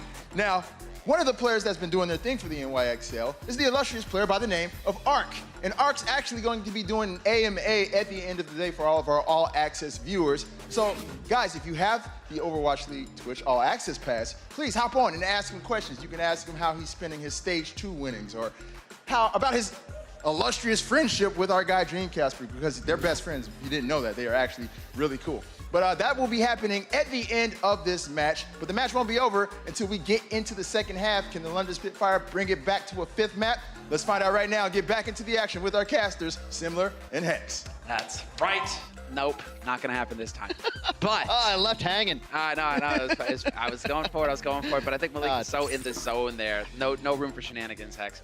You know, the question is whether or not London Spitfire are going to come up with some shenanigans of their own, because they got to come up with something magical here to start turning things around versus New York. Yeah, they're gonna make some changes. It's really, when you get down to this level of Overwatch, at the highest level, it's who's gonna make mistakes, and they're both gonna make some, but who's gonna capitalize on it. New York's just done a better job of it so far. Mono will come back in for Genis as we make our way to Nepal. There is the man Libero coming back in for Pine, who, you know, Pine, it was very strange. We were trying to figure out, like, why did he swap over to what he swapped over? Of course, Hureg also coming in for Birdring, which may be a bit of a surprise, too. So we have a lot of theory crafting, trying to work out these rosters. Pine, I feel, is the most hit-or-miss player in the league. You can catch lightning in a bottle with him and he'll hit every single headshot. But I think he just wasn't feeling it on the Widow there, which is why he didn't play it on the defense. If you noticed on his POV, he missed a couple of wide-open shots on Zenyatta's, and maybe that's like, hey, I just don't have it right now. Let me play Junkrat instead. Oh, I mean, Junkrat's, I mean, it's great. It eliminates the need for aim. Just throw grenades in Exactly. there. Fine. Oh, yeah, I'll just throw damage in their general vicinity and something will die. Something will die, and that's exactly what happened there. But then it doesn't even matter when you're New York, because you're just like, hey, say Biobi, I just play Widow. No problem, I got it. Yeah, right. No problem. So we're going to see what comes out of both of these teams here. We had prophesized that perhaps Hureg coming in means that a Pharah could be in the mix for London to try to get something going against this New York XL team. Look, back against the wall now. They lose this series is over. And that would be a stunning turnaround, considering, you know, we talk about the history. 2 and 3, map 5 every single time these teams play. Yeah, 15 maps played. I mean, it goes the distance every single time. But coming into Control now, where it isn't a tied situation 1-1, where New York are up 2-0, and considering London, a bit touch and go on the Control maps. Yeah, well, they're about 60% win rate on Control, whereas New York is holding about an 80% win rate. The last time they played Nepal on Shrine, they opted for this kind of McCree and Tracer loadout, but they're going to try something completely different. Is London. They're going to run Hureg on the Pharah. And right now, if the New York Excelsior run this, which is their style that they like to play on Shrine as well, a Junkrat Tracer, they're going to have no good answer for Pharah in the sky. They're going to have to switch, of course, capable of doing so, maybe running a McCree, a 76, even a Widow on this situation. But right now, they've got no answer. They're going to have to try to play under this rooftop here, but this is a great Pharah point. Yeah, exactly. Look at this. Just dancing around, chucking the angles in there. I mean, you are still playing against Jonak, don't forget. Yeah. You are still playing against Jonak. I saw him out there. He was looking to sniper out. Jonak's looking for the volleys right now. He will definitely ruin Hureg's day, given half a chance. Libero eating some rocket damage, though, and Hureg, man, he is getting up to that barrage so quickly, already to 80%. Oh no, he missed his concussion. He wanted to get much more aggressive over there to follow up that dive with his team. Meanwhile, leaves Gesture out to dry, who eats a concussion, and now they're getting pushed back. That's just a small mistake. Mechanically, you gotta be able to get in there. He was looking to propel himself forward with that ability, did not do it, and yeah, Semler's smiling ear to ear because Jonak did clean up Hureg with the Zenyatta snipe. I mean, what? Oh, McCree? Jonak every single time. He's like, hold on. Just give me a second here. Look at this guy. It's not fair. It's just not fair. What a beast.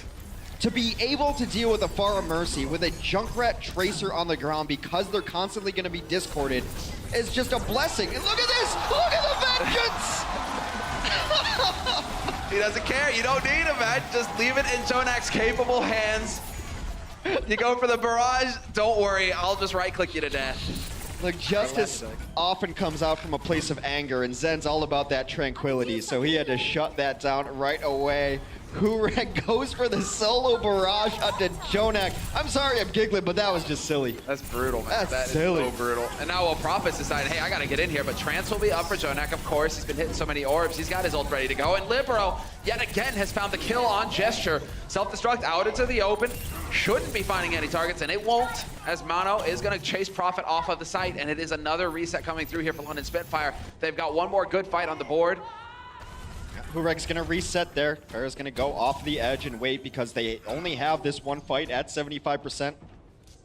Meanwhile, the last ults to come out were that Transcendent Self-Destruct. Still have wings, still have a tire, and a Pulse Bomb. New York in a great position. Finally, the switch comes out. London Spitfire, Hurek's on the McCree, and this is what they generally try to run here, a McCree Tracer. But you have to think that maybe Hurek isn't the guy you want on your McCree. Maybe. Well, Sabi will be right into the thick of it, but we already have the sound barrier out. As Libero is hunting for a target with the tire, Hurek the perfect choice. Hagafun goes down as well to Mano, and they're falling right now one after the other for London. Spitfire in desperation, trying to get onto this point, trying to make something happen, but it isn't pretty. It's definitely looking like New York will get this on lock. Even Gesture with the Primal Rage isn't gonna last for long here if everybody from New York is focusing him down. And just absolutely cleaning up. How many kills have they gotten this entire round?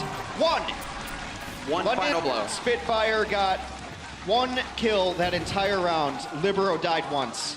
By the way, that Get was it together, Gesture. Libero. Yeah, it was Gesture. Gesture was initiating well, but okay, we talked about that first initiation, right? Gesture goes in, they look to get the Pharah in right over top, right behind him, damage boost, misses a concussion, misses his ability to get in there. And then Gesture's left out to dry, eats a mine. It's happened a couple times, and this is why I have to start wondering, like, if you're Gesture, what are you thinking right now? I'm going in, it seems like there's always a problem, no one's ever coming in with me, and it just shakes your confidence. You see him right there, of course he's gonna keep this game face on, but man, that would eat me up. We are going to Sanctum though, so we're gonna see some wonky stuff here. Widows on both sides, you'll see Junkrats, you'll see Roadhogs, you see Orissas, both running very similar compositions. This one's all about the mid fight. If the team that loses the mid fight, they usually give it one more shot before they switch to dive. Yeah, exactly. Gesture's tired of running in there, so he's deciding, you know what? I'm just gonna set a point. You guys stand behind me. It's not gonna be that difficult. Oh, look, Gesture's still all alone. He's still all alone. He's alone on the point. All right, maybe that's just the game plan. I mean, they are sticking together as a group over the DPS. Oh, Prophet, he saves himself. Nearly got halted into oblivion. Does manage to save himself at the last second. Yeah, I think he got yanked off the edge and then concussed himself back onto the point, but it puts himself in a rough position, and they will get a couple of kills off it. Meanwhile, Closer's busy trying to res Hago, and this will be New York Excelsior's point. Yeah, handily as well. Meko point blank just cranking out hurt. And there it is, rolls over, and New York starting to make their way through. They do manage to get it. Only 12% on the board for London Spitfire. And then they're spread out. Now you got to worry about Junkrat grenades. You got to worry about the Widow still. It just seems like London is in disarray with the rosters they've been fielding, the compositions they've been pulling out. It's just been musical chairs, and they just don't have a seat left to sit on. I don't know. My theory is that when they lost to Philadelphia, that really dealt a blow to their confidence. Because right now it's feeling like they're second-guessing themselves. When this was a team that just went in there with the likes of Gesture, just went in there and took fights. There's a bit of hesitation coming through now from London Spitfire. Yeah, very good kill. They go. rack up 3 kills there. They fight in a small area. Perhaps New York did not really need to do that. In fact, New York absolutely didn't need to do that. They could have just chilled on the point and waited. That's one of the strengths of this composition, but New York gets a little over-aggressive and absolutely punished for it. And now this composition's not great at trying to take things back. London will do the same, though. They'll take this point over up front, provide some pressure here. Prophet's got to watch these angles because a hook will be coming in. Ooh, volley just misses. Yeah, that's a haircut and then a shot. What is this? Prophet gets Meko? That's some very quick reactions from Huihyol to keep his Junkrat alive. That was so close. I thought Junkrat and Roadhog were friends. My world's been shattered here. Prophet does have a tire ready to go too, and this is a really interesting area for a tire because you can go up, down this back wall into pack room. He should be expecting it though. He sees through these walls. He's looking for it. Oh! The mid-air nade! So sick. Hagofun goes and takes out Jonak as well. Prophet still alive on this side, just gonna keep pumping damage into New York. And well, now he's gonna be sitting pretty. Prophet, he's got his ult. They've got so many ults to work with right now on London Spitfire side of things.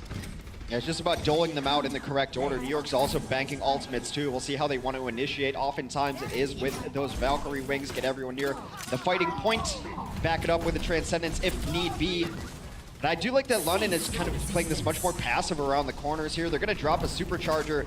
I believe that's just going to zone New York out. There's no real reason to come in and fight against it. They're going to tire onto it instead. Tire in, perfect. It's hunting for a target. Prophet might be running into it, and well, Prophet, of course, will now go ahead and chuck his tire into the mix. Hureg finds Jonak. There was a halt. They halted up Mako and then knocked him into the abyss there. The self-destruct will take the glory away from how beautiful that kill was. They will resurrect Jonak as it is desperation time as all the support ultimates coming out from both sides. Yeah, everything getting into this, but Meko has still got his whole hog. When he gets back into this fight, it could get fun. London Spitfire, though, at 99% and counting. It is looking very good for him as Libero gets in to touch the point, keeping this fight alive. Meko as well, just launching himself in.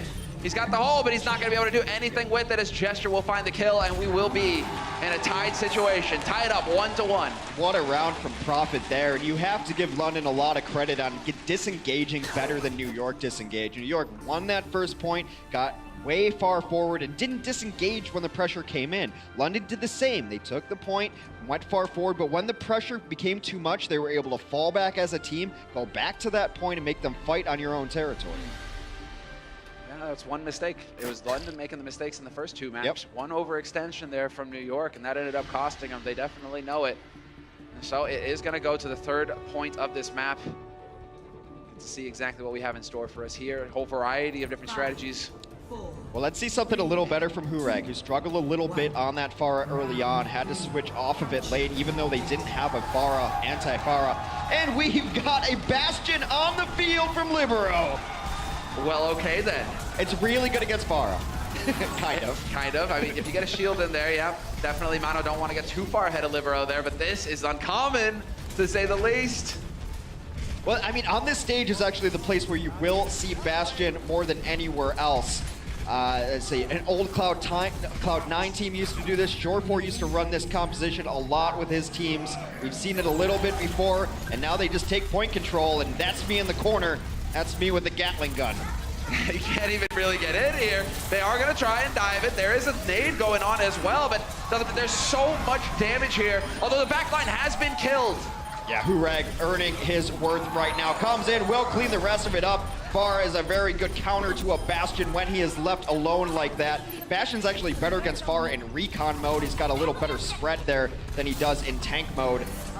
And this is, it's a really big, important stage for Hureg. One, whoever wins this stage, if it's New York, they lock down the series. If it's London, they keep themselves alive. This is the reason you bring Hureg in. He's in here to play Pharah on Nepal. And as soon as, yeah, exactly, Mano gets out of position, gets a little greedy with the hammer swing there, drops the shield, and that was it. Well, Prophet has found Jonak in the meantime, so that's going to slow things down further here for New York Excel, although we will have Winston Bubble going down, allowing Arc to get the res, and there's Sibyobi finding Prophet. Not just the bubble, Mako was there. I think he ate that pulse bomb and saw no explosion following up. They have switched over to their own Pharah, so it is time for some Top Gun. Highway to the danger zone indeed. We got the barrage getting ready here for Hureg as well, so see if he finds the opportunity, or Jonak will end him before he gets the chance. Self-destruct just chucked out there. That's a nice pulse bomb to be able to take the Diva out of the mix. Libero's got the high ground. Makes it tough for Hureg to go for the barrage. No, justice does not rain from below. No. I thought I heard that before, right? It rains from above. They are putting pressure onto the point to force Hureg into this position. They are going to sound barrier him so that he can live through this. But Mano with a nice dump and dive around the corner comes back in, and Hagopin will fall as well. Mano clutching it out. They will take control of the point. Gonna go for the flip. They're trying to get in here, and yes, there are more New York bodies, and eventually it does get in. Super scrappy, but now New York in control of the point, in control of the map. Very difficult to retake this with a Pharah, but they're going to stick on it. Hureg had a great Pharah life early on, so no reason to get off of it just yet. We'll see how they want to divide. There's sometimes where a team will just send 4 people on one completely opposite side of the map than the Pharah Mercy, and that seems to be that we're watching 2 different games right now. There's the air battle, there's the ground battle, and they have very little to do with each other right now. Yeah, I mean, you can see focus for Hureg has been on the ground. It's Libero who's trying to shut that down. Not going to quite connect. He is pretty much point blank. Still, missed opportunity there as they are trying to find their way in. London Spitfire, Saviobi not going to allow it. Wins the duel versus Prophet. That's a solid start. Means he can get in here and start working together with his tanks as Mono goes leaping in. No shocker there. Supposed to get aggressive on that Winston. Everyone's just locked up in their duels, and that's the one single duel win by Saviobi to win that Tracer battle, swung that battle in their favor. So now, a regroup from the London Spitfire, 85% in counting for NYXL with several ultimates on board.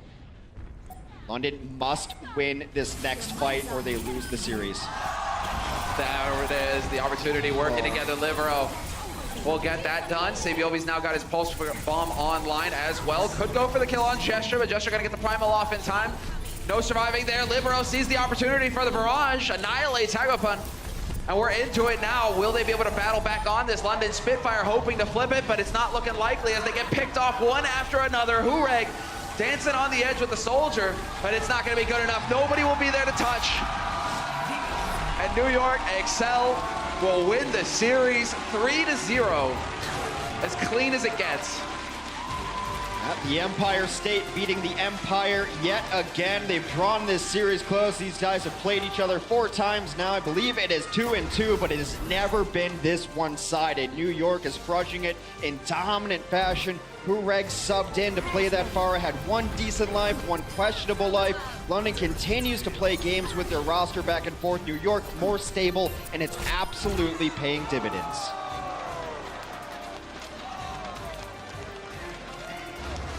The Overwatch League is brought to you by T-Mobile, America's best unlimited network. Omened by HP, the official PC and display of the Overwatch League. And by Intel, the official computer processor of the Overwatch League.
this lovely man in the back is actually wearing sandals and socks, and you know what?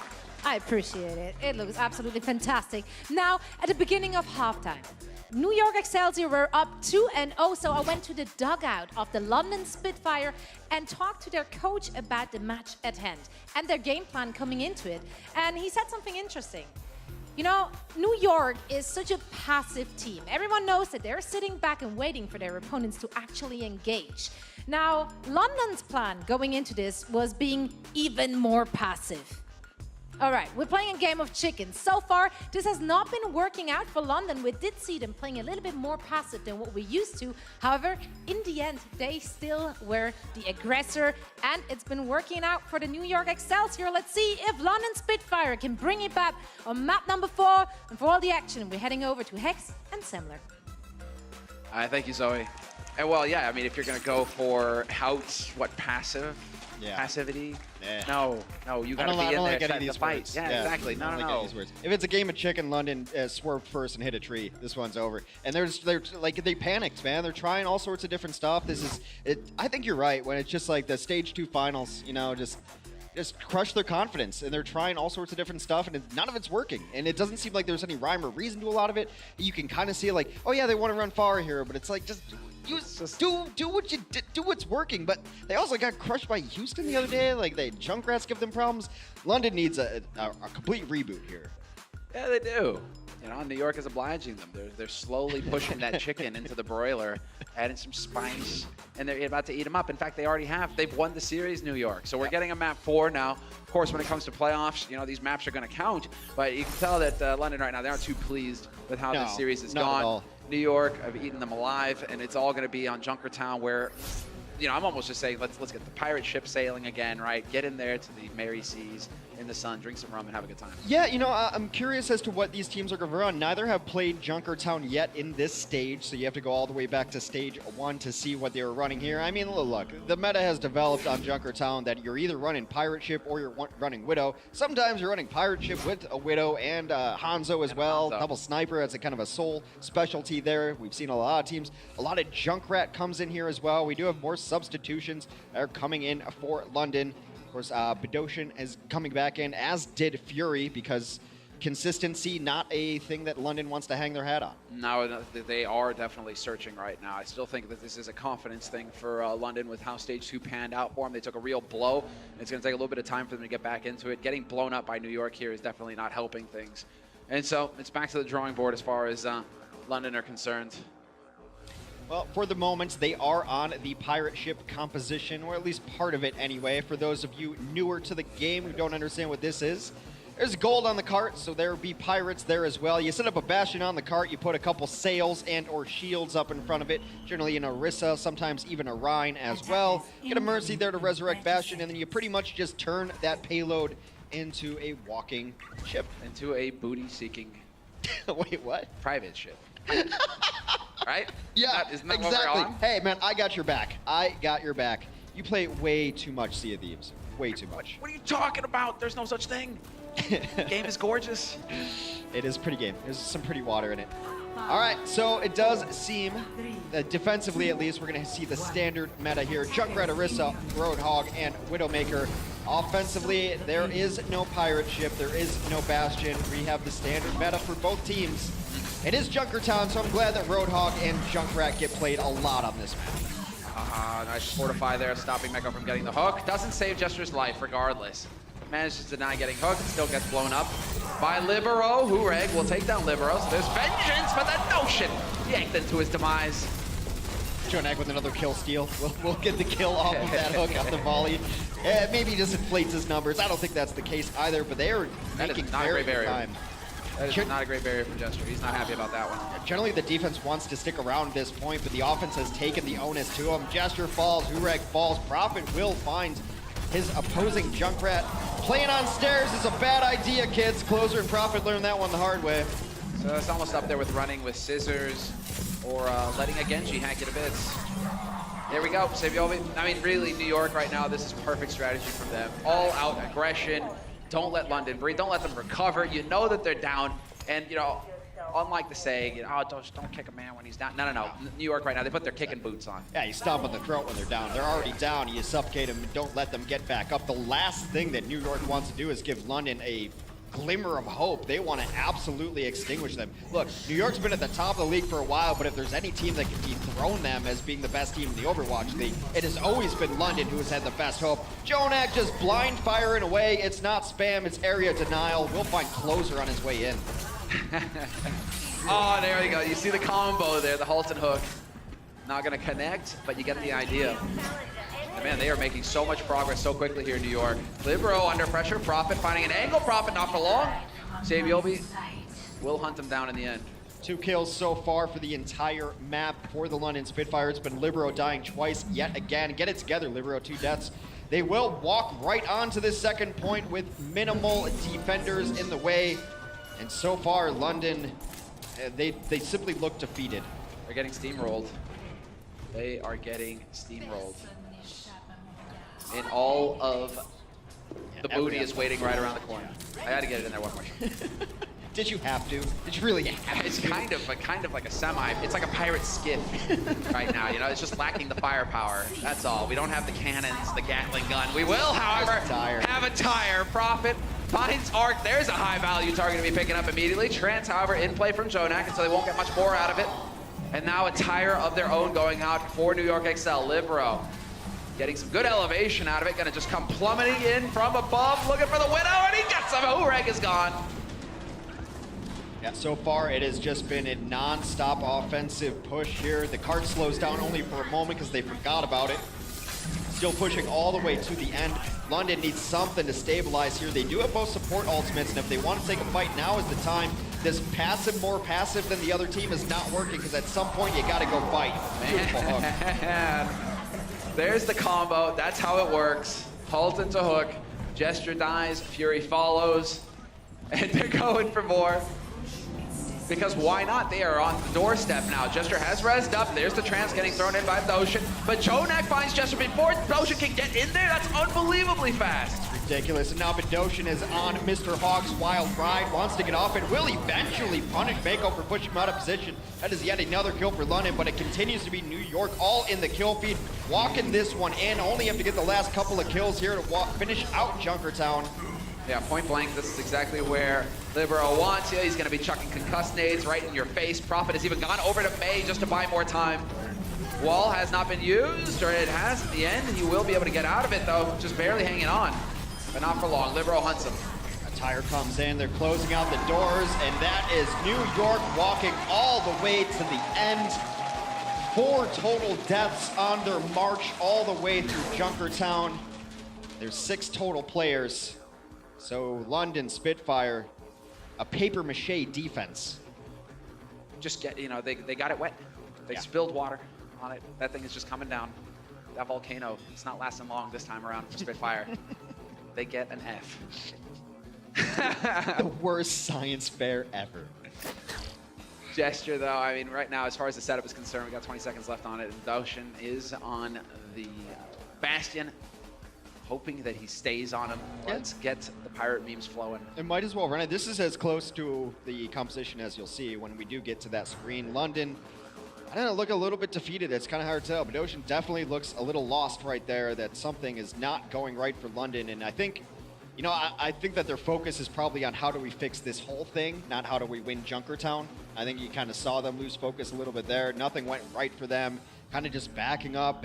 No one wanted to fight. Gesture went in, decided, I guess I'll fight. I guess I'll die alone, because the Transcendence was late again to get there and heal them. So they look defeated. They have lost the series, of course, but I think they're looking ahead now.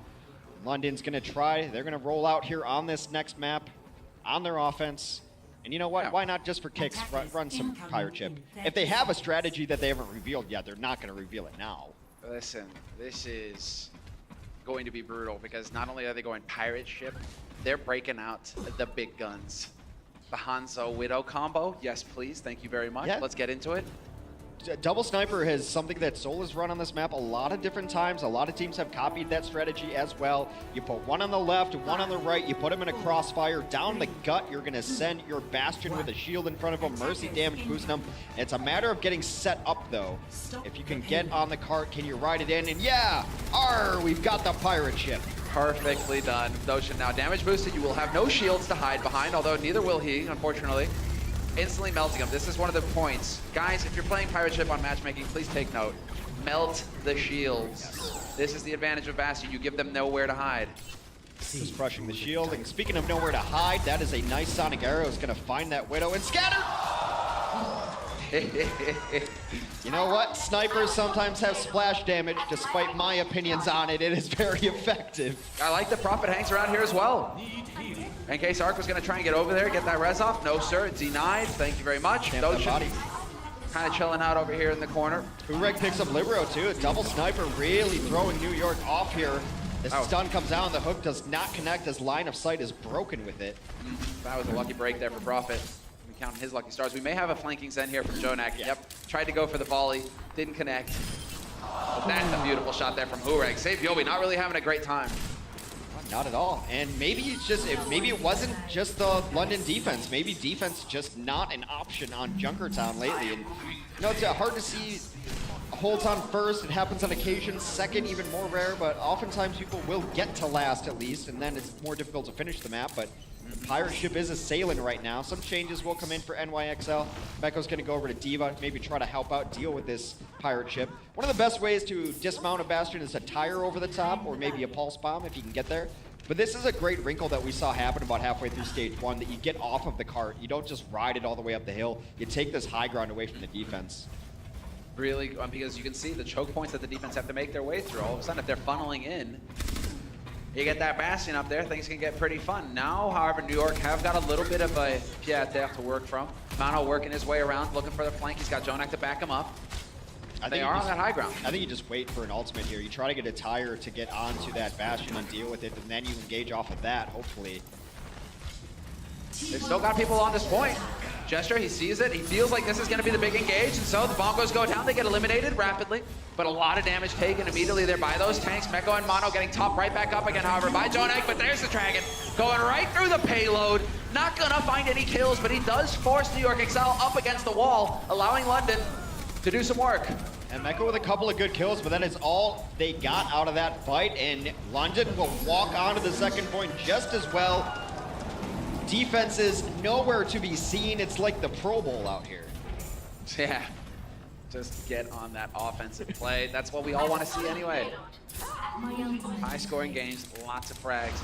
5 minutes on the clock here for London, and well, yes, a little bit of the highlight reel coming in here from Ureg, and that was a clean one on Ark. The follow-up, that's what it's all about. You know, he's looked good, and I think maybe that's why London is putting him in some of these situations. One, definitely was for his far earlier, but you keep him in to see what he's got, see if he's going to be part of this main roster that they field on these teams. Fury with a huge self-destruct will end this fight before it starts.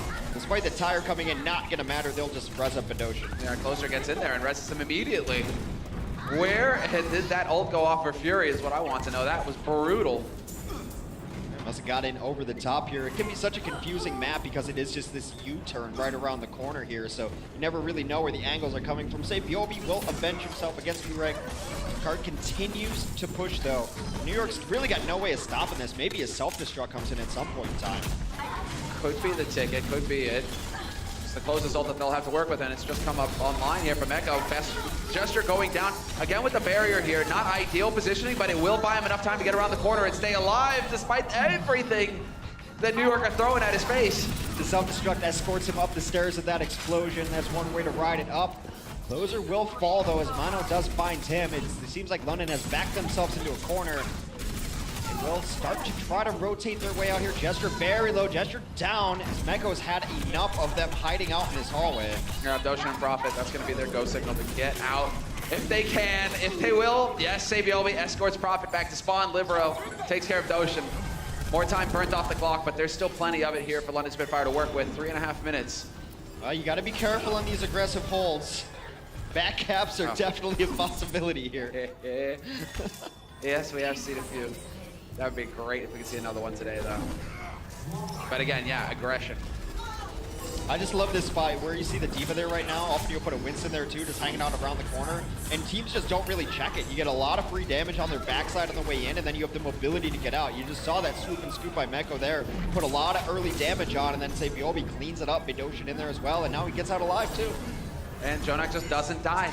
He still stays in the fight as well. 20 HP, doesn't care. He's looking for the volleys.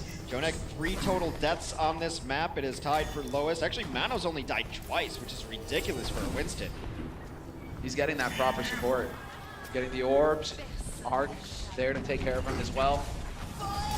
Well, Tire is online here. That's going to be Profit, throwing it into the mix. Well, they also instantly splitting up, though. Look at how New York reacts to that Tire. They used Infrasight beforehand so that he could find the proper targets with that Tire, too. You never really know where people are going to be, but it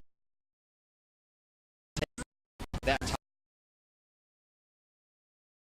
We are stalemating here. A nice self-destruct to get himself a new mech. Good zoning by his tank buddy to keep him alive. Yes, and that is going to cost him. Fury not going to be able to get in his mech for a little while longer. He does manage to get it right back, and well, Profit will find the Tire. Libero, both of these Tires not finding too much success. Closer though, dancing on the edge. Teams have gotten so much better at killing Tires. It's like the biggest difference I've seen between stage 2 and 3 is that Tires are just not getting the value that they used to. Teams know the angles, they know where players like to put them now, and they've been easy to kill. Look, it's only 50 HP. You just gotta hit one big shot on it. Hey, that's easier said than done. I agree, but not for these pros. But then the pros, exactly. And the pros, well, you know, they make shooting baby divas easy as well. Oh! Hey, there you go, buddy. There you go. See the old beat. Popping off. Perfect timing. See, he made it look easy, X. That's Sabiobi putting it down right now. He's going to back up a little bit, take this sight line, and this is easy pickets for the Widow.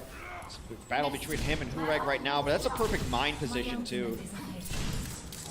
Also got ultimate ready. We're nearing only 1 minute left on the final map of the week here. See if London can muster an offense and close this one out. They're looking to get in there once again. Gesture leads the charge. Fury is there to back him up. Mono dropping low, but hey, he's got his healer to top him up, and while he goes primal as well, just batting Gesture into the corner. Gesture just patiently biding his time. Gets back to his healers. That loving beam of mercy will keep him alive. Jonak's got to be a little bit careful, but Sabiobi's got his back. Kurek punished for even looking at Jonak. Tracking so good from Jonak. Just following Gesture with the volley. So sick. Profit still looking, but not going to find anything with that Rip Tire. They're getting picked up again, one after another. Gesture will res up now. He's got the Primal Rage as well, so now it's about him getting him back into the fight ASAP. 20 seconds left on the clock here for London Spitfire. They have the 3 ults. Fury will certainly have self-destruct as well for the next fight. And we should see a bunch of ultimates from both sides. Support ultimates all over the place. London could come in with this right now. Try to get your Valkyrie going. Gesture is in alone yet again. He's actually got Diva with him this time. A better dive than we've seen so far from London. Tire's going to try to snuff this one out. Yeah, Libero throwing it from well back. He's got the infrasight too. He knows where this is. Oh, he really wants to go for that mercy. There it is. Closer just barely survives. But Fury not able to make it onto the payload in time. Remember, it's not about frags. It's about pushing the payload home. And New York, a clean sweep. It's like, fair enough, you predict New York to win, okay. But for them to win 4-0 versus London Spitfire, that's a tough call to make. I think that's a surprise to everyone. I'm comfortable calling that one a 3-0. Seemed like London a bit of a half-hearted effort there onto Junkertown, especially towards the end on their offense, but that's just fine. They're looking forward to it. Look, London, still some stuff to work out, but you know what? They're still the #2 team in the league by a pretty decent margin. No one's really nipping at their heels, but they got to get it together. Otherwise, one of these other teams are going to overtake them. New York sitting at the top of their skyscraper. Yeah, top of the pile. The Kings, their reign continues. And that's right, Sabiobi. You done your job. Now let's go ahead and hand over to the desk. Hear what they have to say about this match. Los Angeles, California, please put your hands together for the best team in Overwatch right now. The New York XL defend their throne at the top of our leaderboard. Very impressive series, and not only do they walk away with the win, all the previous ones went to a Game 5. They took all 4 maps, didn't let London ever have a chance in the series. This is a show of dominance from, as you said, the best team in the league, but London were their bogey team, and now I think they've really wiped that away. This is going to give them confidence going up against, potentially, if London make it to the stage finals, these kind of big-time games, they know how to beat them, it seems, at the moment. Or you could say London are beating themselves. Yeah, well, to me, there's no team like New York Excelsior in the Overwatch League right now. Even looking at potential teams like Philadelphia. They don't really have the star power which New York Excelsior do. Maybe with EQO in the lineup, but as it stands from watching Philly today and New York today, there really is no team contesting New York at the top. Nobody else has the same stars in those support positions as well. I'm just blown away by how well Jonak and Arc play and how well the whole team rotates around the map. I said it before, it feels like layers, you know? If you get your basic teamwork down, that's great. Then individual skill can push you a little further up. But at the highest level, the level that New York and London are at, the coaching, the preparation, the teamwork and strategy is all sublime. Yeah, and I mean, they sub in a lot of their substitutes, of course, because they're trying to play the strategy game. So we have a player like Hureg, of course. You wanted to play the Pharah, right?